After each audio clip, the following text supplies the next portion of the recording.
Hello दोस्तों, welcome back to my channel. आज हम आ गए हैं मनाली से 3 किलोमीटर दूर और यह है वशिष्ठ गांव में स्थित वशिष्ठ टेंपल, जो कि भगवान राम के कुलगुरु ऋषि वशिष्ठ को समर्पित है। साथ ही आप मेरे पीछे ये जो टेंपल देख रहे हैं, ये है राम मंदिर। साथ ही दोस्तों, यहाँ पर एक शिव मंदिर भी है जो कि नीचे की तरफ स्थित है। आप उसकी तो देख सकते हैं। अगर दोस्तों अगर आप मनाली आते हैं तो आपको इस स्थान पर जरूर आना चाहिए। यहाँ पर एक गर्म पानी का झरना भी है जहाँ पर आप स्नान कर सकते हो और यहाँ की मान्यता है कि यहाँ नहाने से आपके शरीर के कई सारे रोग दूर रहते हैं। चलिए दोस्तों, वशिष्ठ टेंपल को कवर करते हैं और आपको दिखाते हैं वशिष्ठ टेंपल किस तरह का है और यहाँ किन किन बातों का ध्यान रखना होता है। सबसे पहले हम राम मंदिर के अंदर जाएंगे और राम मंदिर को अंदर से कवर करेंगे।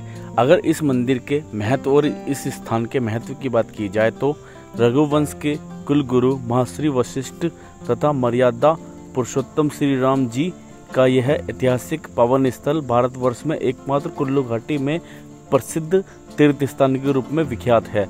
विपासन नदी यानी कि व्यास नदी के तट पर स्थित ब्रह्मश्री वशिष्ठ इसी स्थान पर आत्मग्लानि के बंधन से मुक्त हुए थे तथा घोर तपस्या से इस स्थान को तप्त किया था। श्री राम जी के 14 वर्ष वनवास के अंतर्गत रावण के मारे जाने से राम जी के ऊपर ब्रह्म हत्या का पाप लग गया था। अयोध्या वापस आकर श्री राम जी ने ब्रह्म हत्या के प्रायश्चित के लिए अश्वमेध यज्ञ का आयोजन करना चाहा, लेकिन इस यज्ञ को अच्छे से पूर्ण करने के लिए कुलगुरु वशिष्ठ के परामर्श की अति आवश्यकता थी और कुलगुरु वशिष्ठ इस समय इस स्थान पर तपस्या में लीन थे। अन्य ऋषियों के परामर्श से श्री राम जी ने लक्ष्मण को कुलगुरु वशिष्ठ जी को खोजने के लिए भेजा। आखिरकार काफी ढूंढने के पश्चात लक्ष्मण जी को इसी स्थान पर वशिष्ठ जी मिल गए। लक्ष्मण जी ने कुलगुरु वशिष्ठ को अपने साथ चलने के लिए राजी कर लिया, लेकिन लक्ष्मण जी ने सोचा कि यहाँ का तो बहुत ज़्यादा ठंडा मौसम है, गुरु जी को जाने से पहले नहाने की आवश्यकता होगी, इसलिए उन्होंने अपना बाण निकाला और इस स्थान पर अग्नि बाण चला दिया, जिससे यहाँ पर गर्म जल की धारा उत्पन्न हो गई। चूंकि गुरु वशिष्ठ तपस्वी थे, इसलिए उनको गर्म जल से स्नान की कोई आवश्यकता नहीं थी, लेकिन उन्होंने इस गर्म जल को आशीर्वाद दिया कि जो भी व्यक्ति इस गर्म जल में नहाएगा उसके चर्म रोग ठीक हो जाएंगे व उसको स्किन का कोई भी रोग नहीं होगा। साथ ही इस जलधारा में नहाने से व्यक्ति की थकान भी दूर हो जाएगी और इस जल की गुणवत्ता गंगा जल के समान होगी। इसीलिए कुल्लू घाटी के समस्त देवतागण पालकियों में यहाँ आकर स्नान करते हैं और इसकी पवित्रता को प्रमाणित करते हैं। अगर इस मंदिर के स्थापना की बात करेंगे तो लगभग 4000 वर्ष पूर्व यह शैल शिखर श्रेणी का मंदिर राजा परीक्षित की मृत्यु के बाद पिता की आत्मा की शांति के लिए उनके बेटे जन्मेजय ने करवाया था। जन्मेजय ने कई सारे तीर्थ स्थलों की यात्रा की और लगभग सभी जगहों पर उन्होंने अपने इष्ट देव श्री राम के मंदिर बनवाए। ये श्री राम मंदिर उन्हीं मंदिरों में से एक है। कालांतर में इन मंदिरों की प्रतिमाएं चोरी होती गई। सन 1600 ईस्वी में राजा जगत सिंह ने कुल्लू में वैष्णव अश्वमेध यज्ञ के समय जो मूर्ति श्री राम ने अपने सामने बनवाई थी, उस मूर्ति को लाने के लिए अपने सेवकों को कहा, परंतु पहचान न होने के कारण कई बार अलग अलग मूर्तियां लाई गई। राजा ने उन मूर्तियों को वशिष्ठ तथा मणिकर्ण आदि राम मंदिर में स्थापित किया और इन्हीं मूर्तियों में से कुछ मूर्तियों को कुल्लू के रघुनाथ मंदिर में भी स्थापित किया।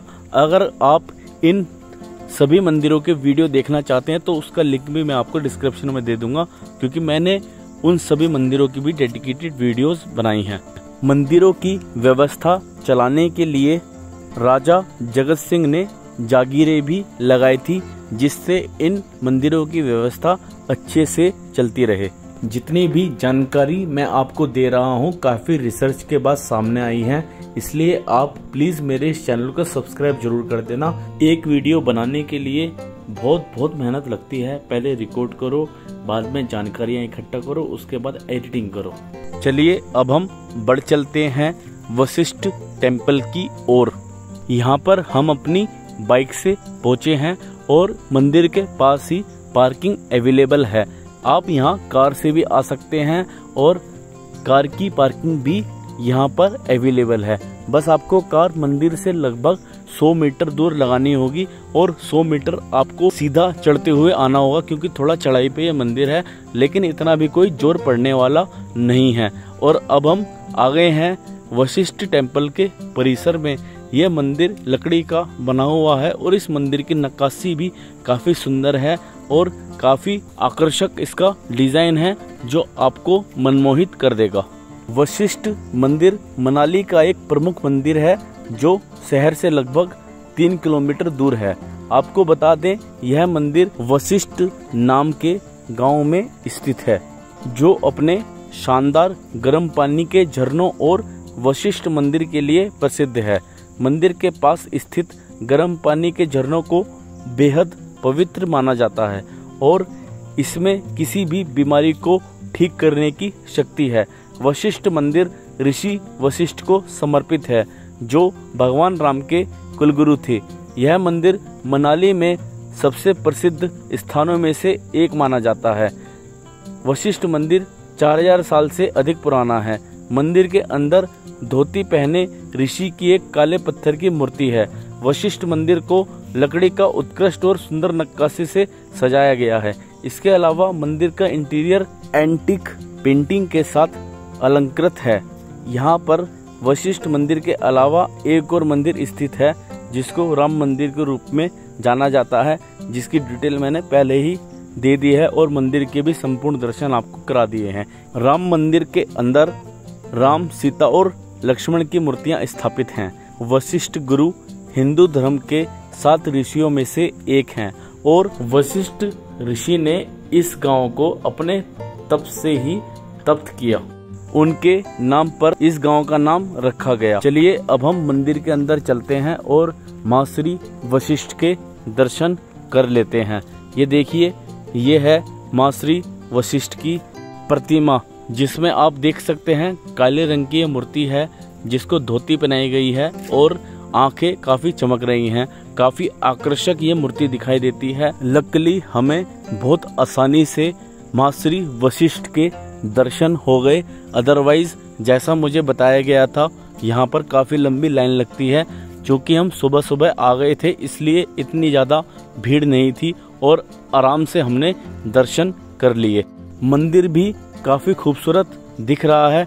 आप देख सकते हैं कितनी बेहतरीन इसके अंदर डिजाइनिंग की गई है और आप पूरे प्रांगण को देख सकते हैं। काफी अच्छे से इस पूरे प्रांगण को फूल मालाओं से सजाया गया है। साथ ही लकड़ी के ऊपर भी काफी अच्छी डेंटिंग पेंटिंग की गई है, जिसकी वजह से ये मंदिर काफी आकर्षक दिखाई देता है। जैसे जैसे समय गुजरता जा रहा है, वैसे वैसे मंदिर में भीड़ बढ़ती जा रही है। अगर इस मंदिर के टाइमिंग की बात करेंगे तो वशिष्ठ मंदिर सुबह 7 बजे खुल जाता है और दोपहर के 1 बजे तक खुला रहता है। उसके बाद 1 से 2 ब्रेक होता है और फिर 2 बजे दोबारा खुलकर रात्रि के 9 बजे तक ये मंदिर खुला रहता है। चलिए अब हम गर्म जल के कुंड में चलते हैं और स्नान करते हैं और हम भी अपनी स्किन में अपकमिंग टाइम में जो चर्म रोग होंगे उनको अभी से ही दूर कर लेते हैं, क्योंकि ऐसी मान्यता है जो भी इस जल में स्नान कर लेता है उसको भविष्य में भी किसी भी तरह का कोई चर्म रोग नहीं होता। ये देखिए कितना साफ सुथरा ये जल है और यहाँ पे इस तरीके से कुंड बनाया गया है और इस कुंड का पानी बिल्कुल गर्म है। लेकिन जब आप इसके अंदर जाएंगे तो आपको बिल्कुल भी गर्म नहीं लगेगा। मतलब जब आप घुसेंगे तब तो थोड़ा गर्म लगेगा, लेकिन 2 मिनट के बाद आपको बिल्कुल नॉर्मल लगने लगेगा। यही इस जल की खासियत है। और यहाँ आप देख सकते हैं, यहाँ पर एक मूर्ति भी स्थापित की गई है और इस मूर्ति के नीचे से ही गर्म जल कंटिन्यू आ रहा है। गर्म जल को नॉर्मल करने के लिए पाइप से भी यहाँ पर जल छोड़ा जा रहा है। दोस्तों अब हम आ गए हैं वशिष्ठ कुंड में स्थित वशिष्ठ कुंड के गर्म जल में स्नान करने के लिए। इस कुंड को लक्ष्मण जी ने अपने बाण से निकाला था और फिर गुरु वशिष्ठ ने इसको आशीर्वाद दिया था कि जो भी व्यक्ति इस कुंड में नहाएगा उसके चर्म रोग दूर होंगे, वो उसके थकान बिल्कुल दूर हो जाएगी। ये गर्म पानी का कुंड है जो कि जमीन से निकलता है। चलिए अब हम स्नान कर लेते हैं।